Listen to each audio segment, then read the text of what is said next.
Coming up on Innovations, Mother Nature has a mind of her own. Watch as we examine extreme weather and the toll it can take on the transportation industry. Join us as we travel to Hawaii to explore how this national organization is educating on the importance of disaster management. Preparation is key. Learn what companies can do to get back on their feet when hazards hit. And cutting-edge software is maximizing the training experience for first responders. All ahead in the next half hour. Hi, I'm Ed Begley Jr., and welcome to Innovations, an educational series dedicated to informing the public on the latest advancements and breakthroughs taking place across the globe. Throughout this series, we'll explore the significant issues impacting our lives today and discover how we're preparing for the future. Severe weather changes are putting the transportation sector at risk. A reliable transportation system affects our lives every day, from supporting the local economy, to getting to work, to dropping the kids off at school. Extreme weather impacts can run the gamut from extreme temperature to extreme precipitation to events that we don't commonly think about like drought, wildfire, and even extreme snowfall. These impacts have, of course, cascading effects on our economy and ultimately on our quality of life. Transportation, as other network services and utilities like electricity and telecommunications, is the underpinning of an efficient and prosperous American economy. It is the key factor in connecting people and providing access, and really transportation investment drives the character and nature of economic and urban development. The impacts of rising sea levels, increasingly severe storm surges, flooding, and man-made disasters like 9/11, for example, all create the necessity of a transportation system which is going to be more resilient. And that's going to be very, very expensive. NOAA shows that since 1980, billion-dollar climate disasters have trended upward. The National Climate Assessment says that the previous decade was the hottest decade on record. So we've already seen significant sea level rise globally, and the rate is pretty much matched up locally in South Florida. In Fort Lauderdale and Miami Beach, it's a sunny day and we get what they call nuisance flooding. So there's water just going the wrong way through the drainage into the streets from high tide. Well, the changing climate's going to change many things about our day-to-day lives in terms of the weather that we experience, in terms of the seasons, in terms of the trends over decadal timescales. Because of the elevated temperatures, you're going to have greater ability of the atmosphere to carry water vapor, and you'll have more evaporation. So what goes up must come down. So we should expect more intense rainfall events. So that's just kind of a couple of the first dominoes to fall. If transportation agencies are not adequately prepared for this challenge, the impacts on infrastructure, people, and freight could be devastating.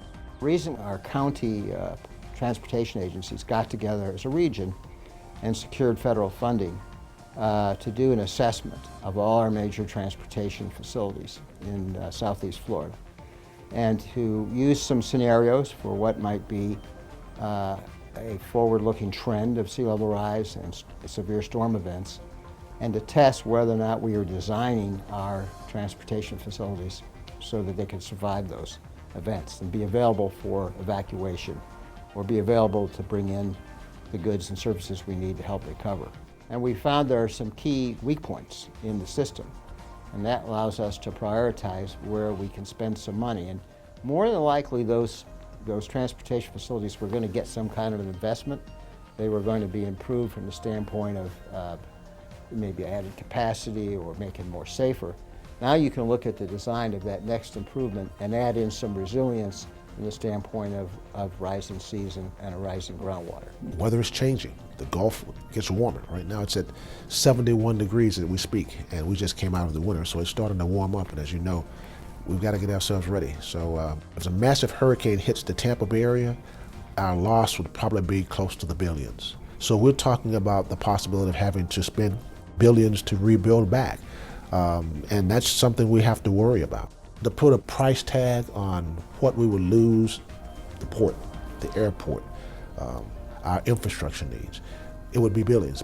The transportation specialists at Cambridge Systematics are among the leaders in this field. Cambridge Systematics works with clients to help them manage and operate transportation systems more efficiently and effectively. We provide comprehensive transportation planning services. We work closely with our clients to help them to evaluate the impact of different transportation policy alternatives, and we provide a suite of information technology solutions. Our clients really need to understand the full spectrum of risks that face their system, and our role is really to help them to mitigate these risks or ideally eliminate these risks and take proactive measures to manage these risks in the interest of public safety and mobility. We also work closely with our clients to help them set performance objectives for their transportation system and to measure performance over time. And it's really this more holistic approach to risk management and transportation asset management that has enabled us to work effectively with our clients so that they can operate their systems reliably and safely. Transportation agencies over time have developed planning protocols and decision-making processes to help manage these risks and to help prioritize investments in order to address these challenges. Rarely, however, do these plans and decision-making processes explicitly consider issues of extreme weather risk.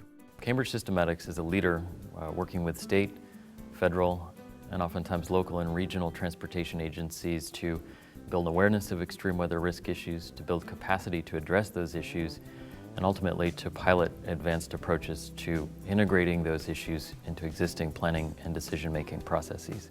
With a deep knowledge of the challenges transportation agencies face, Cambridge Systematics is poised to help agencies comprehensively integrate climate risk into the full scope of their activities. Transportation agencies face a broad array of challenges, everything from safety to traffic congestion to an aging infrastructure and even the environmental sustainability of transportation infrastructure.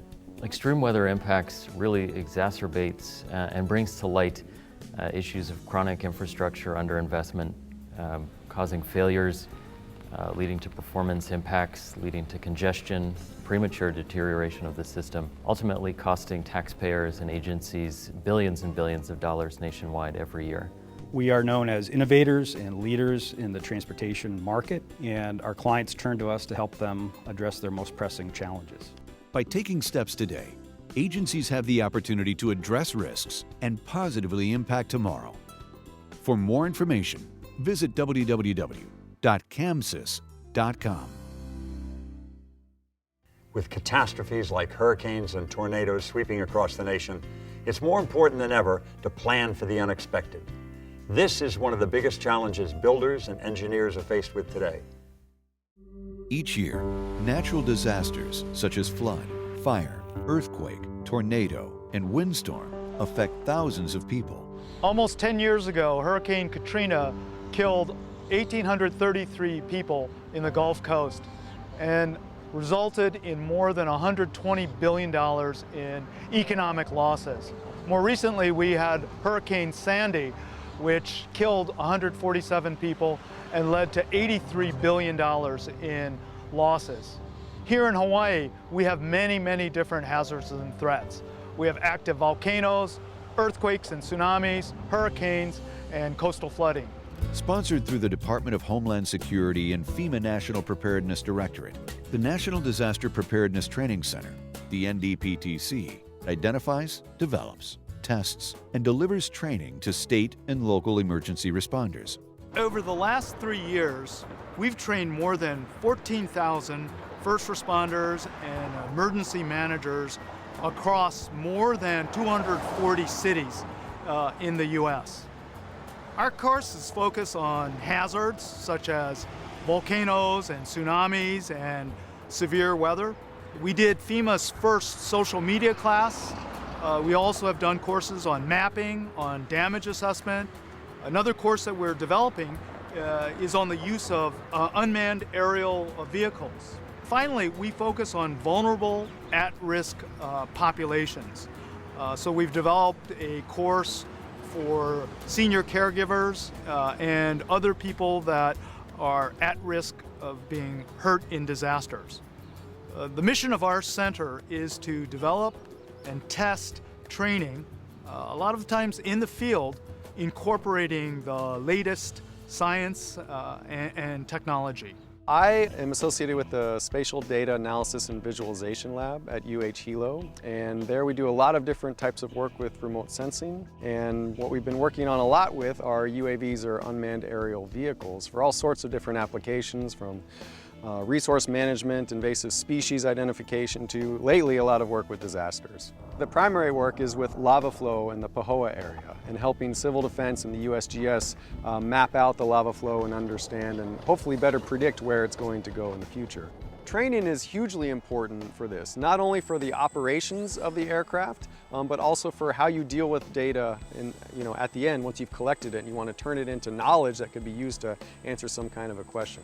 And so we're working with the National Disaster Preparedness Training Center and some other folks to develop some curriculum and other materials that we can help for training. One of the courses that we help to develop with NDPTC is a disaster assessment training program. So as soon as a disaster occurs, you have to have timely, accurate information and get it to the first responders as quickly as possible in order for them to actually assess the situation, to then plan going forward, how are they going to respond. Initially, when Hurricane Iselle came through, everyone thought it was actually okay, but in reality, everyone was trapped under all the trees and all the albizia trees that were here. So one of the first situations is to really understand what's going on so that you can then articulate a response. So one of the things we do is work very closely with NDPTC to actually develop those training programs and actually go out and train people. The tools that we had developed with NDPTC in the state of Hawaii really could get information back to first responders and people so they could actually make better decisions about what they were going to do in response to the ever-changing kind of conditions, even as the hurricane had passed. This is a city that has been threatened by not just tsunamis and coastal storms, but also from lava, from Mauna Loa. This has to be one of the most exciting areas in the United States. It's on the flank of Kilauea volcano, our most active volcano. It's been in eruption since 1983, no sign of stopping at the present day. We're in a situation here where the county and local agencies have had a long time to prepare and adapt to make plans. So, I mean, we're seeing information, we're getting material that we're already building into our other courses, to our high-level Science of Disasters course, to our individual courses on volcano awareness. All of the material that we are assembling is feeding into that. By the same token, the skill sets that we have in the Disaster Centre can work very, very well in the context of supporting the response effort by the county and by the local agencies in the Volcano Observatory.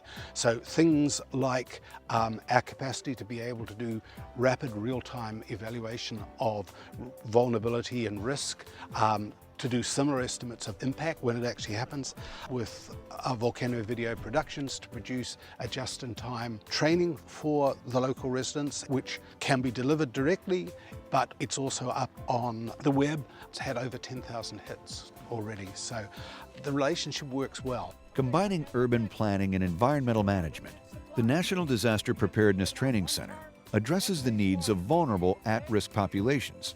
NDPTC offers a social media class on the role of disasters and social media in the role of disasters. Social media played a pivotal role in the aftermath of Iselle. It literally saved lives. People were clamoring for information. There was a site that was created on Facebook called Iselle Recovery and Assistance, and it really became a central gathering place for people that didn't have access. They couldn't maybe leave their neighborhood, maybe they couldn't leave their house, but they could find out where the resources were. And there were lots of examples of people who needed medical supplies, people who may have been injured, were trying to get assistance, or people who had existing medical conditions that needed assistance that perhaps the authorities weren't aware of. Ambulances couldn't get to everybody. So social media played a tremendous role, and it literally saved people's lives. The National Disaster Preparedness Training Center has worked to strengthen existing assets, institutions, and processes to increase resilience and sustainability of positive emergency management outcomes. For more information, visit ndptc.hawaii.edu. Being in the know is critical when making important decisions, whether it's regarding something personal, whereas a business-related concern, having fast and easy access to information is one of the greatest elements that is helping to define the technology age. According to the U.S. Bureau of Labor Statistics, 40% of all businesses that experience a disaster never reopen. If a business does nothing in the way of disaster preparedness, they put themselves at risk for that likelihood, therefore jeopardizing everyone involved. Businesses that choose to do nothing cost everyone, from their employees to their vendors to their suppliers, all the way down to themselves. By doing nothing, your customers choose to go elsewhere. You got to think down the chain to your suppliers and vendors. In the United States and around the globe, disasters can strike at any moment.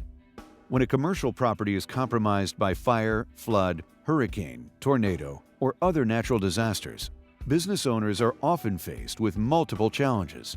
Business interruption has the greatest impact on a business after the disaster. Everything from your employees to profit to market share. The longer you are down, the longer you're out of business, the bigger impact that becomes. Once a disaster or loss occurs, doing nothing can suddenly mean everything. And everything includes not only the affected business or property itself, but also those individuals who keep that entity up and running. Natural catastrophes have a big impact on the community at large, not just on a single business. They impact your workforce because after a natural catastrophe, your employers are going to be very focused on their own families and on getting their own homes repaired as quickly as they can. They're not going to be focused on trying to get to work. Secondly, the infrastructure itself may not be conducive to allowing them to get to work, to travel, even if they could get there if their homes weren't damaged. Just getting to and from work is a big issue. I would say also with customers, another stakeholder in the business relationship, if infrastructure is impacted or the customers themselves have just sustained a large loss at their homes, they're going to be less inclined to go out and spend on discretionary products and services. Again, they're going to be very focused on getting their own homes in order.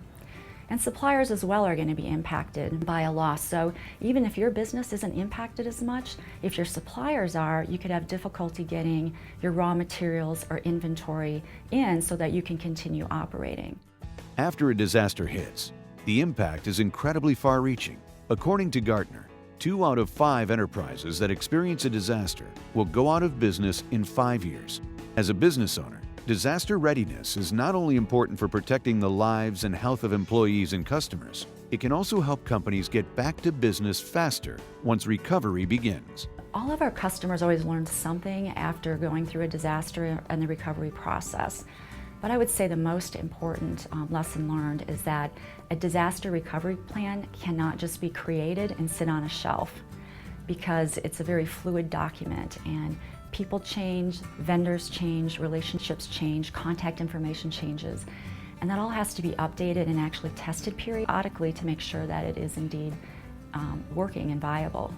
Interstate Restoration has been helping thousands of businesses recover from disasters since 1998. Interstate's comprehensive approach to disaster recovery has always evolved around a sense of urgency for our clients. It's not always about the first guy to the site. It's about getting the right guy to the loss that understands your business, understands how to communicate, understands your needs, and is able to formulate a plan, communicate that plan, and deliver that plan so that you have a successful restoration project in a timely, orderly fashion. The impact of a disaster is greater than just revenue loss. It is profit loss, client loss, market share, and employee turnover at a minimum. Being prepared to make the right, timely decision on what to do and how to do it is critical to a successful recovery and reducing business interruption. There are several steps that can be taken before a loss to minimize damage and downtime. The most important is to have a formalized written disaster recovery plan and business continuity plan. So items that are part of a disaster recovery plan would include having backup generators available. If your business has electronic equipment, making sure that it's disconnected properly. We also recommend that they try to raise their inventory to a higher level to prevent any type of water damage that could occur to it. I guess lastly, we would suggest an emergency contact list that would include all of your employees, your key senior management, and your vendors as well. Companies partner with Interstate due to their commitment to excellence in customer service, keen sense of urgency, and quality workmanship. We find a lot of value in establishing relationships with emergency providers before losses happen. For our customers who have a national presence or a very strong regional presence, we recommend that they formalize a relationship with a disaster recovery firm before losses happen. A few of the things we've learned over the years being part of the disaster recovery business is being prepared is the most critical aspect of it all. You have to know what you're doing. You have to be flexible. You have to be able to communicate. You have to know what's up with your employees, how to deal with your customer base, how to deal with your market share, profit, revenue. It's a complex situation, and you need to be prepared. The challenge with being prepared is you can't prepare for every situation. You don't know what you don't know sometimes, and you have to have the flexibility to go on the fly, and that's where you need somebody you can trust to walk alongside you and help deliver the ultimate results, which is getting you back into business as quickly as possible. For more information, visit innovationstelevision.com. If you have a product, service, or technology that is impacting the industry and would like to be considered as a featured guest, call the number on your screen. We would love to hear from you. According to national statistics from the U.S. Firefighter Administration, about 23% of firefighter duty-related deaths are a result of vehicle-related accidents. It's important to properly train firefighters and EMTs to drive safely because every year we have countless accidents involving citizens and firefighters. A lot of these going to and from the fire scene. We need to make this change. We train all the time on live fire training, vehicle extrication, breaching a building, but we don't train on the most common thing that we do, and that's driving to and from the fire scene. So we need to make a change. And this change can be done through three important things that the International Association of Fire Chiefs have given us. Number one, always buckle up. Number two, stop at stoplights, stop at stop signs. And number three, and real important, drive the speed limits and drive defensively. With these things, we can make a change in the fire service. Just outside campus at Texas A&M University lies the Emergency Services Training Institute's main training facility, known as Brayton Fire Training Field. Today, more than 75,000 students participate in the Institute's rigorous hands-on specialized training programs. The mobile training solution, developed by L3 Driver Training Solutions, is a trailer equipped with the latest in training technology, including an interactive driving simulator loaded with training curriculum specifically designed for emergency vehicle drivers. TEACS utilizes a simulator through a mobile training unit. We travel the state of Texas, teaching at different fire departments across the state. Last year alone, we taught over 1,000 students at about 106 different locations. Technology-based training solutions provide us the ability to provide repeatable situations that the trainee can do over and over again until they get these items right, introducing different hazards that we can't do out in live driver training. What our ultimate goal here is not train until we get it right, but train until we can't get it wrong. Through immersive learning, innovative technology, and thought leadership, L3 Driver Training Solutions offers an end-to-end learning system that customers can leverage over the course of a driver's career. Learning is not a one-time event. Learning is accomplished through a system of strategically timed activities delivered at the right time, the right place, in a compelling way. Although simple, this is a very important concept. Without advancements in technology, we would be unable to connect and engage with drivers throughout the various phases of their career. Without technology, we would be limited to a classroom environment and would communicate a one-size-fits-all message. Any skills gained through this training would perish over time. The latest in driver training technology provides new tools to immerse students in course content, assess student learning, adapt training delivery to individual student needs and styles, and verify students are meeting the learning objectives. We have in our toolkit a host of learning elements, including simulation-based training, web-based training, custom courseware, instructor-led training, mobile training, telemetrics, but most importantly, an automated skills assessment. The skills assessment can be done directly on our simulators and will create a customized learning path based on the student's skill level, job-specific duties, and behavioral profile. A higher level of learning can be achieved by doing. Typically, the adult learner only retains 50% of what they see and hear, and they retain 80% by doing and 90% what they say and do. So by going through the simulation and repeating some of the simulations over and over, we achieve this higher level of learning and get it up in the 80 and 90% of retention. The L3 Fire Sim provides hands-on, experiential training of fire equipment and emergency operations vehicles, offering experience without risks to people or equipment. A lot of firefighters have never driven anything larger than a pickup truck. And with this simulation, we can reinforce things such as how to drive a bigger truck, how to work with the acceleration, the braking, the turning, the going uphill, the going downhill, driving through different weather conditions, whether it's snow, wind, rain, hail, fog, whatever the case may be. The hazard situations that we can introduce in simulation are things we can never do in live driver training. We can introduce blowouts on the fire truck. We can have situations such as a pedestrian walks out in front of you. We can even have a school zone in there with kids walking in front of the fire truck. A busy intersection where cars are going through and cutting our paths off. Slow drivers in front of you. What do you do to encounter those situations? These are different things that we can do in the simulation. Again, we can never do in live driver training. The Fire Sim can be used with L3's Replay Studio, which offers an integrated recording and review system that allows operators to record driver reactions and response times and provide after-action reviews that point out performance improvement areas for each driver. The playback feature in simulation is an excellent tool. After a trainee goes through a simulation, we can go back through replay and look at their physical actions, where they looked, where their hand placements were. We can look at what they did. Were they driving the speed limits? Did they do excessive braking? Different type aspects. If they had a collision, what caused that collision? Was it them or the other driver? And these things can be examined from a 360-degree angle, and from these we can reinforce to them what behaviors they need to put in place, what they need to change to make themselves a better driver. The majority of the students we train are very excited about the simulator. They're getting to use a tool that they've never used before. And again, it brings in all those situations that you can't do in live fire training. Changing the culture by doing through the simulator will improve safety for all citizens and all firefighters, with the ultimate goal of everyone goes home. For more information, visit www.link.com/driver. Next time on Innovations, this organization provides hospitals and surgery centers worldwide with a reliable source for the repair and refurbishment of patient monitoring equipment.